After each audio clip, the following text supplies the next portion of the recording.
That was the end of Section 1, which dealt with the general arguments against the theory of evolution. The lecture is divided into 4 sections. The speaker now proceeds with Section 2, which looks at the supposed ape men, or hominids.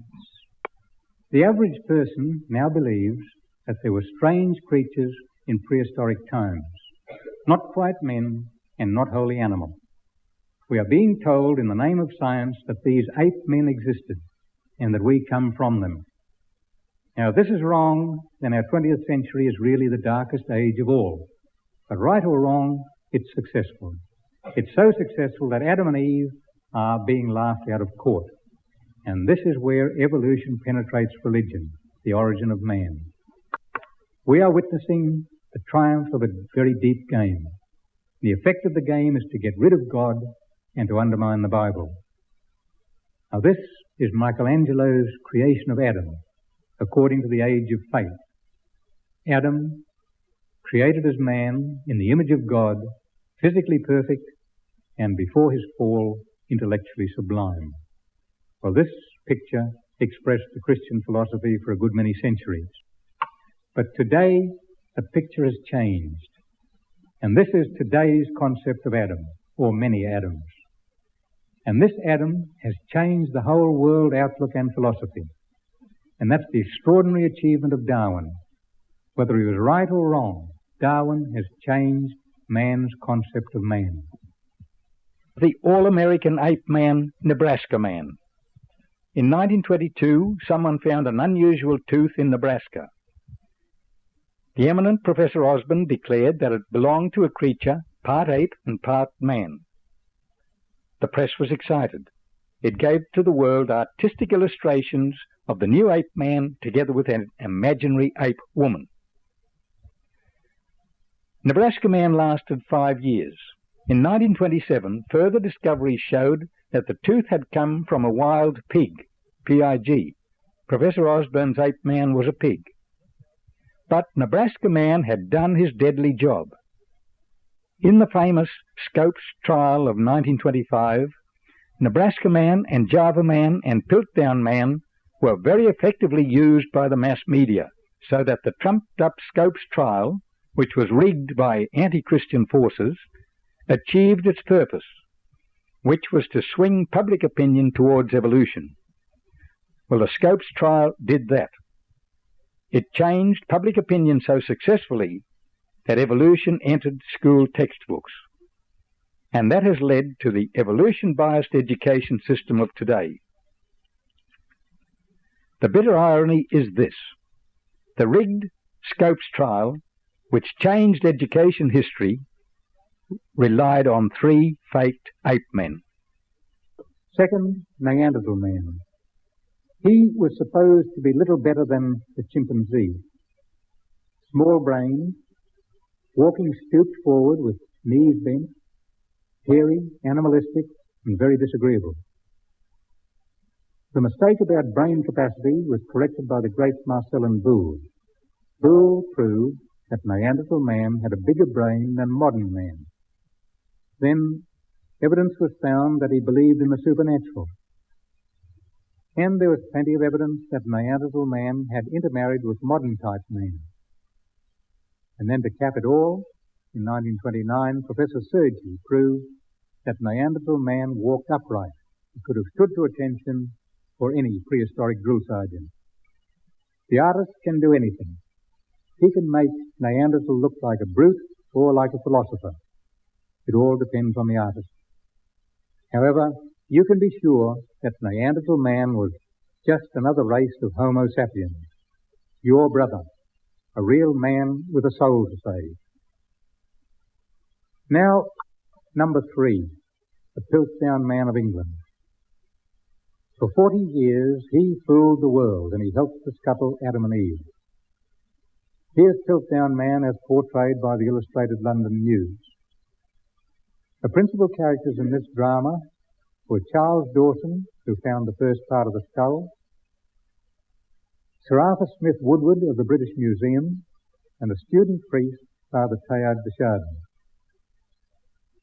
In December 1912, Dawson and Woodward told a distinguished audience that during 4 years they'd found strange fossils at Piltdown, namely the upper part of a skull, which was human, and nearby a lower broken lower jawbone, which was quite ape-like, except that the teeth had worn down the way human teeth wear down, not as an ape's teeth wear down. A tooth was missing. An important canine tooth was missing. Now, of all the scientists in that audience, only one doubted that the human skull and the ape's jaw belonged together.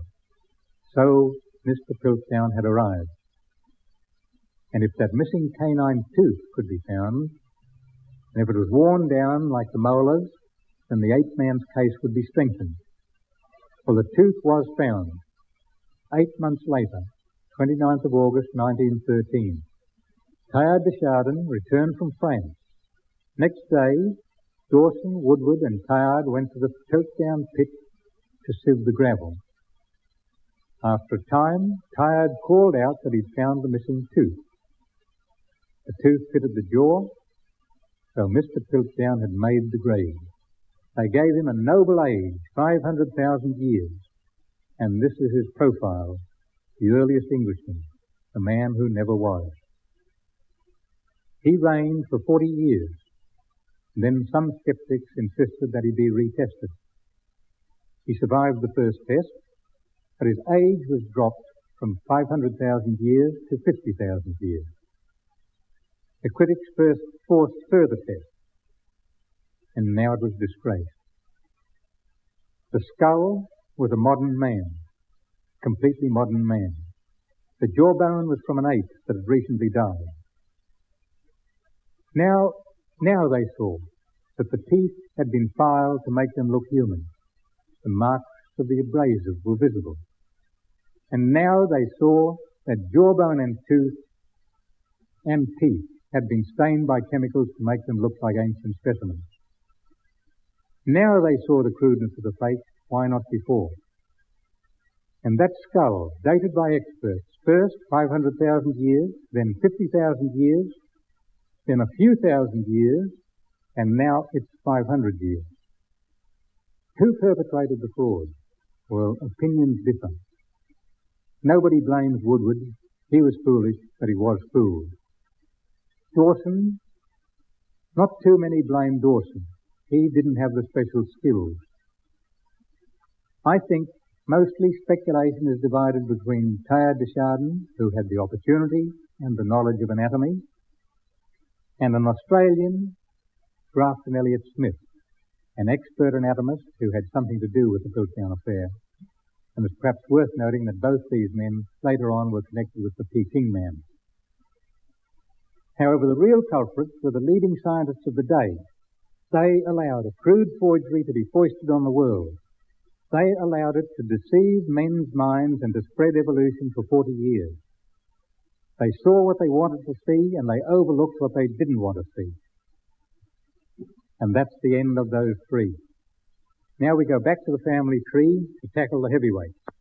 Now, the African ape man, the Java one and the China one.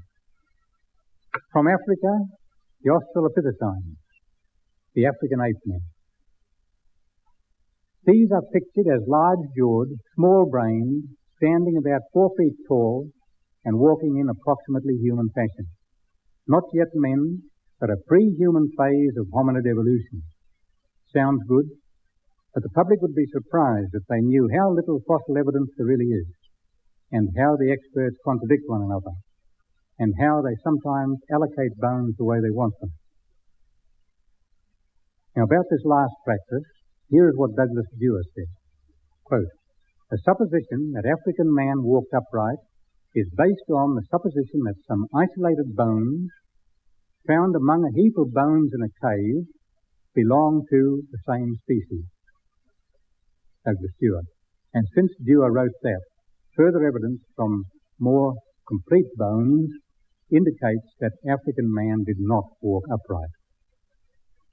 In 1954, Sir Solly Zuckerman spoke. He had made a detailed study, bone by bone.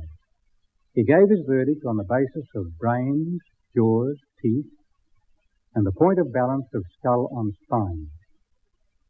Zuckerman's verdict was that these animal bones gave no evidence of something evolving into a human. In scientific stature, Zuckerman would overshadow the others, and he was without bias. Zuckerman has had a brilliant career.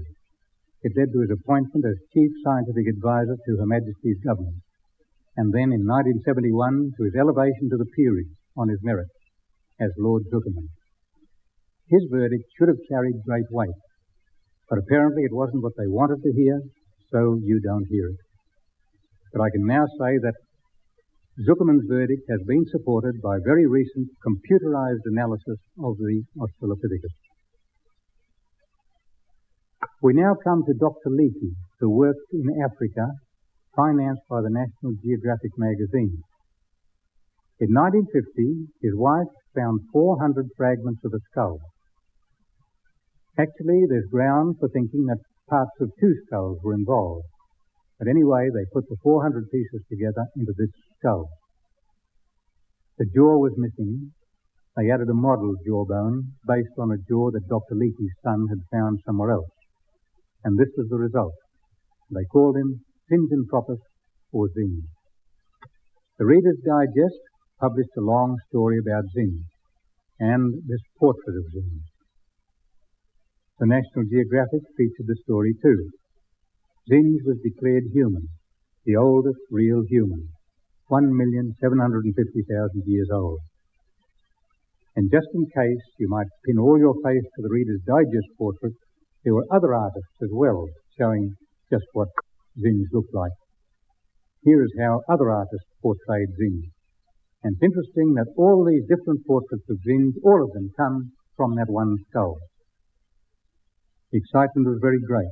It was stated, when Leakey found the Zinjanthropus, textbooks became obsolete overnight. But it was soon found to be all a mistake. Everyone, even the Leakeys, soon agreed that Zinj was not human after all. Zinj was just another Australopithecine, just a brute. The Leakeys soon found another candidate, Homo Habilis, clever man, clever with tools. You would note the tools in his hand. And the school project teaches that Homo Habilis survived and outlived the other ape men because Habilis used tools. The use of tools made his brain grow. The growing brain developed better tools, and so on. Why do they say such silly things? It's obvious that a person can use tools all his life and it won't make his brain grow. It'll make his muscles grow, but certainly not his brain. And even if he used tools day and night, he wouldn't generate bigger brains than his children.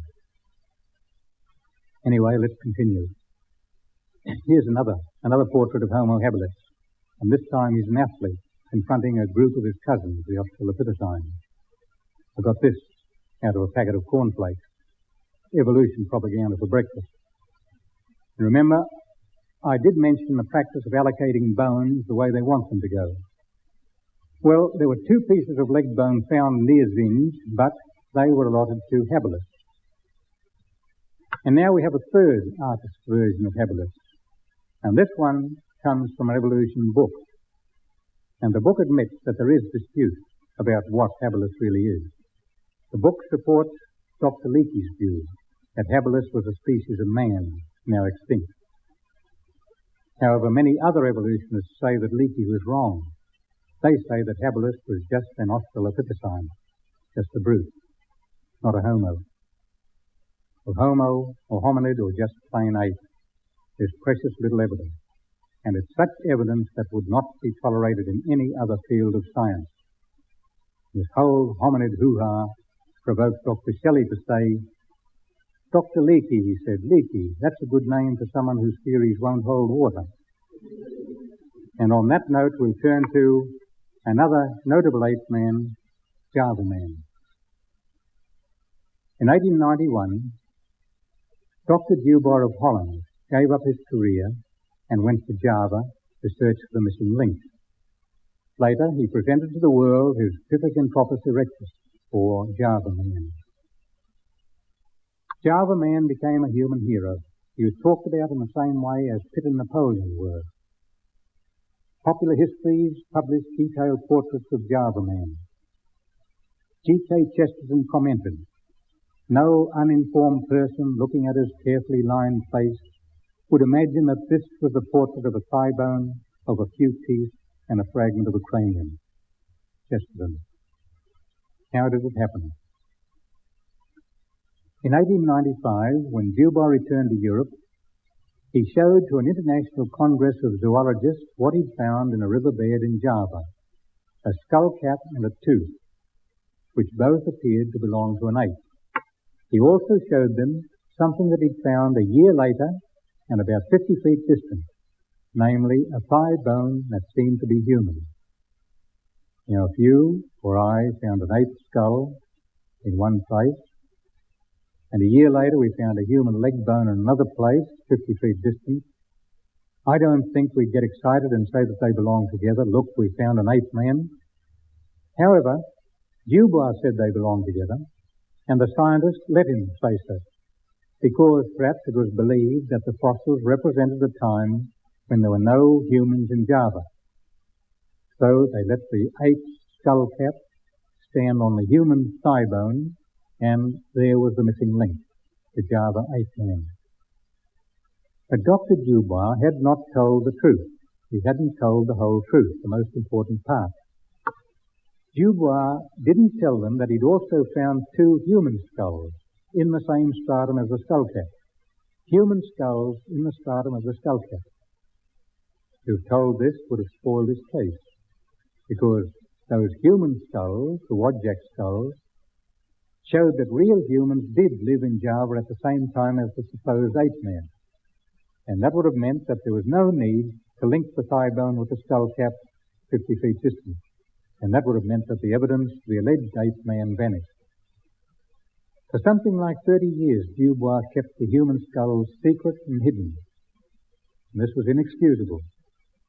It caused the great biologist Thomson to say later, "The success of Darwinism was accompanied by a decline in scientific integrity."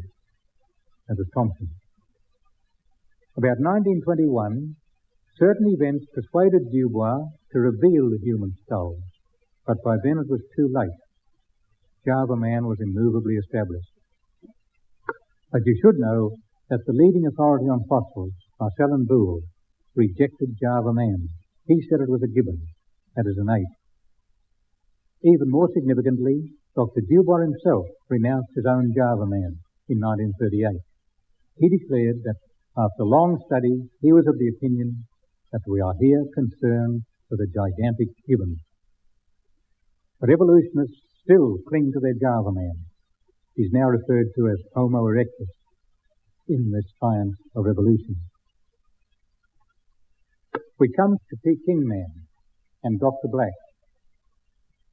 Dr. Black believed that man began in China. So when a certain geologist showed Black this hill in China and said, "In this spot lies primitive man, all we have to do is find him," perhaps it's not surprising that Dr. Black found him. Dr. Black took charge of some big excavating at this hill near Peking. In 1926, on the evidence of one tooth, he made it pretty clear that there would soon be a new ape man.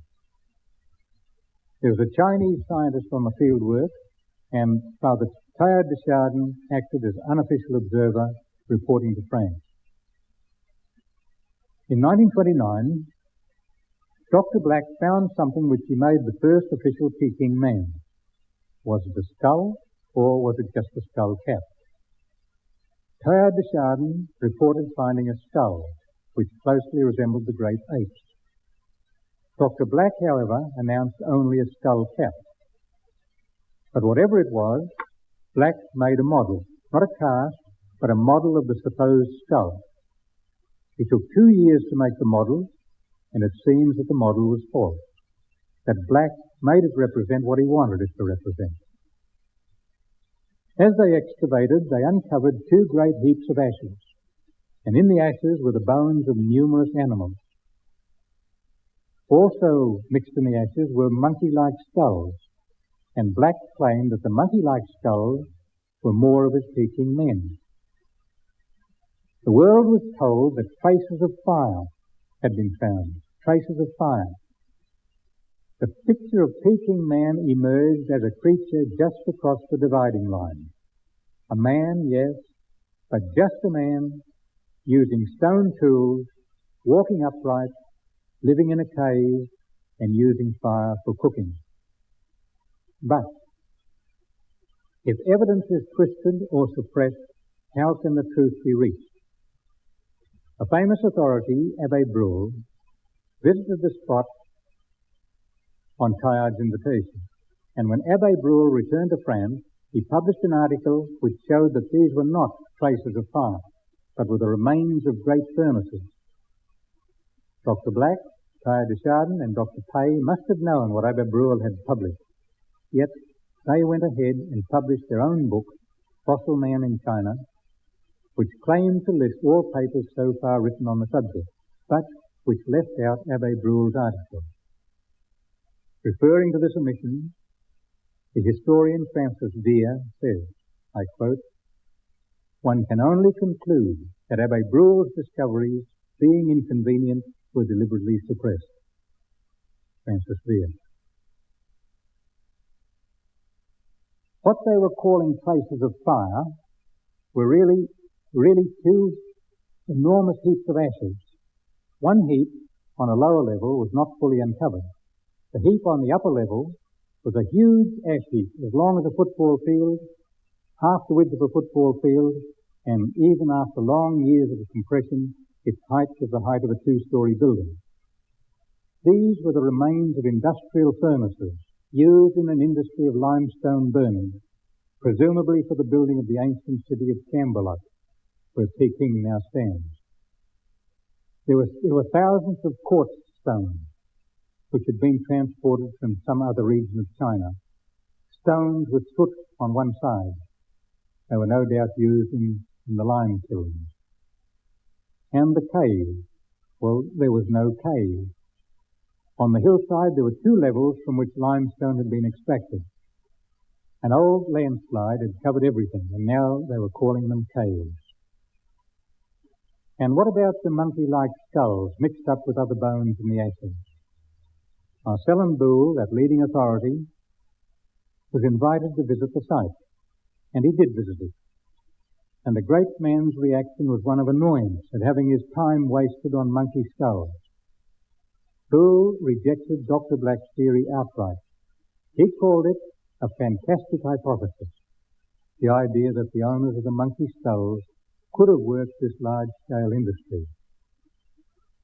Boule's firm opinion was that real men had been at work here, and that the monkey-like skulls and the other animal bones mixed up in the ashes were the remains of food eaten by the workmen, who had thrown the bones and the skulls into the ashes. But Boule's voice was not in tune with the publicity. Boule's voice would have damaged this picture, which the evolutionists were composing. A picture of animals changing into man. Peeping Man was important to the picture, so the world publicity went on and Boule's voice was scarcely heard. The excavating continued, and then in 1934, on one memorable day, they did find the remains of real men, several real humans, apparently killed by the landslide. By now, Black was world famous. To find real men on the site would be a serious blow to his peeping man. Anyway, the fossils of the real men were delivered to Black's laboratory, and Black duly entered his laboratory to examine them. Later that day, he was found dead in the laboratory among the human bones, obviously a heart attack. Teilhard de Chardin sent a report to France that human skulls and bones had been found on the site. But 3 years later, Teilhard sent another report in which he stated that no trace of real men had been found. He thereby flatly contradicted his earlier report. Don't ask me why. It's quite certain that the bones of real men were actually found. A Dr. Weidenreich took charge after Black's death. and Weidenreich published 5 years later a full account of the findings of the human remains. Furthermore, photos of the human skulls have been published. Perhaps you're thinking, why not examine the fossils and get to the truth? You can't do that because every fossil bone of Peking man has disappeared. According to one version, after the war, the fossils were put on board an American ship and just disappeared. Another version is that during the war, the invading Japanese destroyed the fossils. However, Father Patrick O'Connell, who was resident in China and who made a special study of the Peking affair, has written that Dr. Pei carried on the work during the Japanese occupation. And, says O'Connell, Dr. Pei had very good reason to destroy the fossils. Father O'Connell wrote, "The skulls were therefore destroyed before the Chinese government returned to Peking in order to remove the evidence of fraud on a large scale." So there it stands. The fossils have disappeared. All that remains are the imaginative models of Peking man. And after the communists took over, Dr. Pei used the models to teach the Chinese people that they are born of monkeys. Well, there they are on parade, the guesses, the mistakes, and the frauds. But in the immortal phraseology of Al Jolson, you ain't heard nothing yet. The latest development is quite sensational. In 1972, Richard Leakey, son of the late Dr. Leakey, found a skull in Africa. And this is from the front page of the Courier Mail, November the 11th, 1972. In his lower hand, Richard is holding an Australopithecus skull. In his upper hand, he holds the new find, a skull which he claims is human, and it certainly looks human, but which he has dated at 2.5 million years old. But let's note something about the dating. Cambridge University Laboratories dating was 2.5 million years. Berkeley Laboratories dating was a bit over 1.5 million years. However, we're supposed to overlook those differentia in trusting radioactive dating. Here then is Richard holding up a real bone of contention. Here is a human skull older than its ancestors, older than Australopithecus, Habilis, Java man, and Peking man. This would be a real human, very much older than the hominids. My own humble opinion is that Richard Leakey has found a human skull. Perhaps his measurement of brain capacity needs amendment because I understand a sizable portion of the brain case is missing. And I believe the age of the skull is more like 3,000 years rather than 3 million. And in saying this, I'm challenging the radioactive method of dating, and we'll discuss that later. But getting back to Leakey's find, for the faithful evolutionist, this is a quandary. What Richard Leakey is holding in his hand is a resounding rebuff to the theory of evolution. If Richard Leakey is correct, then the world will have to throw away every book on anthropology. We will have to tear up every article ever written on evolution. I'm not exaggerating. Richard Leakey himself has stated, I quote, "What we have discovered simply wipes out everything that we've been taught about human evolution, and I have nothing to offer in its place." Unquote. Out of the shambles, you can discern two schools emerging. One school of evolutionists close their eyes and ears against the Leakey thunderbolt. They continue to invoke the old line of Ape Men as if nothing had happened. The other school admits that Leakey's bombshell has blasted their tree of man. But they, as typified by the Courier Mail's Frontiers of Science, they are not daunted.